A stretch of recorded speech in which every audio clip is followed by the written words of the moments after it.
Good day to you, and welcome back to Star Wars Knights of the Old Republic. As you can probably tell, my voice sounds a lot better right now. And we have results from the poll. 12 people voted on what planet they wanted to see next. None of the votes were for Korriban. Three were for Manan. 4 were for Kashyyyk. And 5 were for Tatooine, our winner. So, let's go to Tatooine. Most of you should probably know what Tatooine is. I'm just venturing a guess. Just a wild guess here. I'm assuming that this is the one that's going to need the least introduction. Yeah, let's take off in our little ship. And I noticed something when I was rewatching some of the most previous parts. My commentary has really sucked, hasn't it? I mean, I want to say y'all have been nice enough to tell me that. I want to say y'all have been nice enough not to tell me that, excuse me. But, ever since I got on Tatooine through the beginning of this last recording session, my videos have been getting ratings of 4 stars and lower. So I think, I get the hint. I'll step up my game. I'm still getting more subscribers, though, so I must be doing something right. Lord Malak, the Star Forge is operating at 200% capacity, far beyond our expectations. I am more interested in the young Jedi Bastila and her battle meditation. Have you learned how she escaped the destruction of Taris? She was aided by Kael, a decorated war hero of the Republic and a legendary soldier. And me! During the Mandalore Wars, he was honored many times for his bravery. You know this man? Yes, Lord Malak. He served under me when I still followed the Republic. You could say I was his mentor. Interesting. How did you acquire this information, Admiral? An eyewitness, Lord Malak. What? Kael Nord, a bounty hunter, was there when Bastila and Kael escaped the planet. Apparently, they left him for dead. A Jedi and a war hero. It's a wonder and you me. survived the encounter. I am hard to kill, Lord Malak. Kael has agreed to help us capture the young Bastila for a very hefty fee, of course. But I assure you he is well worth the price. His reputation as a bounty hunter is well earned. Her companions are nothing to me, Kael. But I desire the young Jedi taken alive, if at all possible. Lord Malak, forgive me, there is something else. May we have a private audience away from the ears of the common soldiers? I trust you are not wasting my time, Admiral Kareth. I promise you will be very interested in what Kael has to tell you about Bastila's other companions, Lord Malak. Dun dun dun! I bet he's talking about me. No, actually, he's talking about mission. Lord Malak is very interested in mission, and oh look, I'm dreaming again. And you can tell it's restless because my eyebrows are going insane and my head's going back and forth, and oh god, more cutscenes to edit into this first video. What's this? Another star map in the middle of a cave with dead bodies on it. And here we are. This is Tatooine.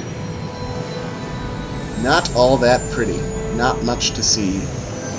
Which, of course, if you know the Star Wars movies, then you already know that. Or if you know anything about Star Wars whatsoever, you probably know what Tatooine is. It's only the most famous planet in the Star Wars series, and it's honestly my least favorite planet in this game, so I'm okay with getting out of the way this early. The Force has given us a vision, like the one we shared on Tatooine. Did you see it? Of course. You must have. The Force is strong with us both. Tatooine is known for little but blowing sand. Correct. I find it surprising that there would be a star map somewhere in its desolate wastes. Well, maybe whoever hid the star maps wanted them to be in remote places where they couldn't be found, or maybe Tatooine wasn't always a desert, who knows? Perhaps, though that would have been tens of thousands of years in the past. Now there's nothing but the howling emptiness of the Dune Sea. The star map would likely have to be within some kind of shelter to protect it against dust and sandstorms. Well, it looked like it was in a cave. There are many such caves and caverns hidden in the sands of the Dune Sea. The creatures of this world probably use them as their lairs. No doubt things will become more clear once we discover the star map's location. No doubt, Bastila. And she has now mentioned the epitome, the reason for my not liking Tatooine. The Dune Sea. I hate the Dune Sea. It's large, it's hard to navigate, there's nothing in it but sand, and it's just annoying. And Zalbar is talking to us. Shut up. I don't have time to worry about this right now. Someone's been to the emergency stash of food. Blah, blah, blah. That's not important right now. Now, I asked you who you wanted me to take with me, and there was a four-way tie between Bastila, Kenris, Mission, and, surprisingly, T3M4. I'm going to start out, at least, with Mission and T3, because I've used both of them barely at all. Welcome to Anchorhead, potential customer. Czerka Corporation stands ready to serve, after some formalities, of course. First, your ship is not on our list of planned arrivals for today.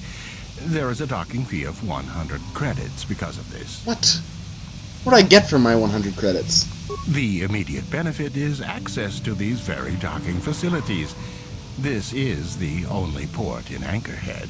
Once you've paid, we will offer trade services as well. We're not unreasonable, we just want to cover expenses. What if I say no? Czerka Corporation maintains this docking station at great expense. It is within our rights to refuse landing permission. And I warn you, we've had troublemakers before. The bay is lined with autoguns. Violence is not a survivable option. Is there any way you could reconsider the fee? I assure you that the fee is non-negotiable. We have a very thin margin of profit on this world. The money I save, I'll spend in your stores. No, I'm sorry, but we God have damn to it. charge something. Persuade! Maintenance is expensive here. Fine, I'll fucking pay. I thought you would. Without these fees, Czerka Corporation would have closed this port years ago. This will cover any future landings as well. It's like a registration, so we can serve you better when you return. Now, I want to make an customs Obama officer, reference there, but I can can't think of what to say. information on services. Is this visit business or pleasure? Well, I'm looking for very specific things. Who should I ask? That's not much information. Could you tell me more? I'm looking for older things, antiques, artifacts. Especially artifacts. You a digger? I've heard of ruins being found now and then, but they've always been stripped by sand people soon after. You're not going to get anywhere with them. Sand people? I guess you could ask around, but I doubt you'll learn anything different. You could always ask a Jawa. It's hard to tell what they know. I really need to get going. It was nice talking to you, though, Mr. Czerka. As you wish. If you need anything else, I'll be here. Czerka Corporation. This is not the last you'll hear of them. And I'm just going to cut away here. I'm going to level these two up a little more. So be right back. I'll be right back. Alright, I'm back. That took a little bit longer than I thought, but nothing too bad. I gave Mission and T3. Yes? I gave them both one of Karth's blasters. And I upgraded all their equipment and all that stuff. Okay, and he says, what did he say? He said that a shipment has been delivered to my ship. What shipment? Oh, yeah. He puts a bunch of Gizka on my ship.